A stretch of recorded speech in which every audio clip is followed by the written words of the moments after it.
Ricordo che l'immigrazione è gestita da un commissario europeo, adesso austriaco, prima era una donna svedese. E l'Italia non può dire né B né ba.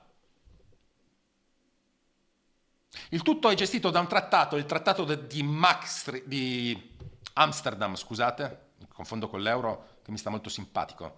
Il trattato di Amsterdam, redatto nel 97, ratificato nel 98 ed entrato in esecuzione nel 99, secondo il quale tutta la politica migratoria viene decisa dalla Commissione, da un commissario.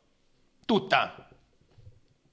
E ricordo che nel 2022 sono arrivati nell'Unione Europea 3.850.000 immigrati, di cui solo il 10% illegale, ovvero il 350.000, e che il piano dell'Unione Europea, ovvero del commissario, che c'era prima, ma state tranquilli che quello di adesso non farà nessuna differenza, è di portare tale numero a 4 milioni di immigrati illegali, ovvero l'intera popolazione dell'Italia in 15 anni.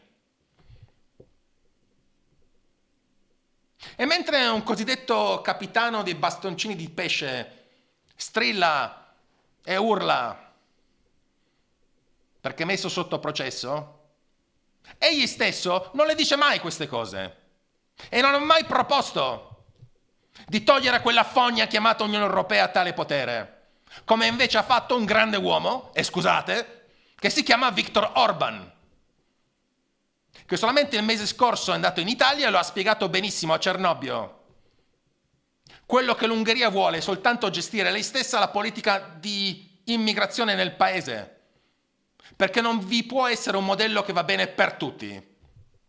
Cosa succede all'Ungheria? L'Ungheria, non obbedendo a questa direttiva dell'Unione Europea, si è beccata una multa di 200 milioni di euro. E ogni giorno deve pagare 1 milione di euro ogni giorno di multa. Come la paga? Da trattenute sui versamenti che ella deve ricevere dall'Unione Europea, in quanto l'Ungheria è un creditore netto, ovvero riceve più soldi dall'Unione Europea di quelli che versa. Ungheria che si oppone a qualunque utilizzo di armi in profondità sul territorio russo, Ungheria che non vuole più dare armi all'Ucraina insieme alla Slovacchia e all'Austria, Ungheria che sta sulle scatole a tutti, tanto vero che la nostra stampa mainstream, Lilly Gruber, Mentana, Formigli, Vespa e chi più ne ha, Parenzo, tutti non fanno che dire peste e corna di quest'uomo, che ha il 42% delle preferenze elettorali nel suo paese. E vi chiedo, qualcuno di voi è mai stato a Budapest a vedere la fame che fanno gli ungheresi? Le buche nella città? La spazzatura dei marciapiedi? Che la farebbe assomigliare alla città di Roma, ex capitale? Dato che la capitale vera è a Bruxelles, lo capiscono anche i bambini.